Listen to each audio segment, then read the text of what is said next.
नमस्कार, मैं प्रियंका अस्थाना, आप देख रहे हैं वीके न्यूज। नागरिकता संशोधन बिल को गृह मंत्री अमित शाह ने विपक्षियों के विरोध के बीच लोकसभा में पेश किया तो सदन में तीखी बहस शुरू हो गई। कांग्रेस समेत कई विपक्षी दलों ने इस बिल का जमकर विरोध किया, तो वहीं कांग्रेस ने आरोप लगाया कि इस बिल के पेश होने से संविधान के आर्टिकल 14 का उल्लंघन किया जा रहा है। लेकिन अमित शाह ने कमान संभालते हुए विपक्षी दलों को चित कर दिया। उन्होंने कांग्रेस को जवाब देते हुए कहा कि ये बिल अल्पसंख्यकों के खिलाफ नहीं है, तो वहीं उन्होंने इस बिल की जरूरत पड़ने की वजह भी कांग्रेस को ही बताया। उन्होंने सदन में कहा कि धर्म के आधार पर कांग्रेस ने देश का विभाजन किया है। इस बिल की जरूरत नहीं पड़ती अगर कांग्रेस ऐसा नहीं करती। कांग्रेस ने धर्म के आधार पर देश को बांटा है। हालांकि बीजेपी ने इस बिल को सोमवार को सदन में पेश करने की पूरी तैयारी कर ली थी, जिसको लेकर बीजेपी के सांसदों को व्हिप भी जारी कर दिया गया था।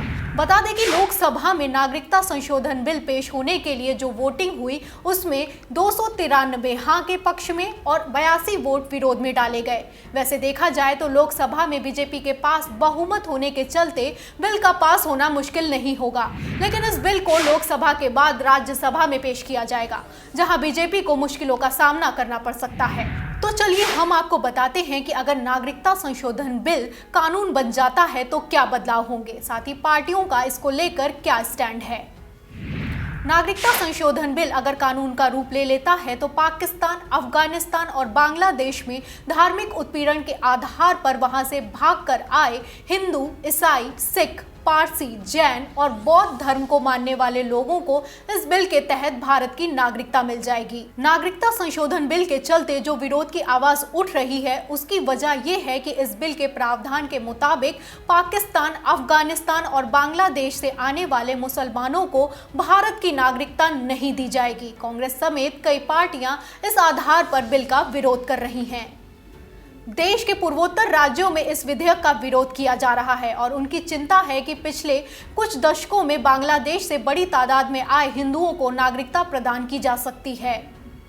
असम में नागरिकता संशोधन विधेयक के खिलाफ विभिन्न प्रकार से विरोध प्रदर्शन हो रहे हैं, जिसमें नग्न होकर प्रदर्शन करना और तलवार लेकर प्रदर्शन करना भी शामिल है। एनडीए की सहयोगी रही शिवसेना, जो अब कांग्रेस और एनसीपी के साथ मिलकर महाराष्ट्र में सरकार चला रही है, इस बिल का समर्थन किया है। कांग्रेस, एनसीपी और कुछ विपक्षी पार्टियां इस बिल का विरोध करेंगे। विपक्षी पार्टियों का कहना है कि धर्म के आधार पर देश को बांटने की कोशिश की जा रही है। शिवसेना के सांसद संजय राउत का कहना है कि महाराष्ट्र में सरकार अपनी जगह और देश के प्रति कमिटमेंट अपनी जगह है, इसलिए हम लोग इस बिल का समर्थन करेंगे। वैसे इस बिल के मकसद की बात करें तो भारत में यहाँ के मूल नागरिकों के अलावा पाकिस्तान, अफगानिस्तान और बांग्लादेश के अलग अलग धर्म और संप्रदाय के लोग रहते हैं। इनमें से गैर मुस्लिमों को नागरिकता प्रदान करने के लिए इस बिल को लाया गया है। देश और दुनिया की तमाम बड़ी खबरों के लिए देखते रहिए VK news. Like, share, subscribe करना ना भूलें।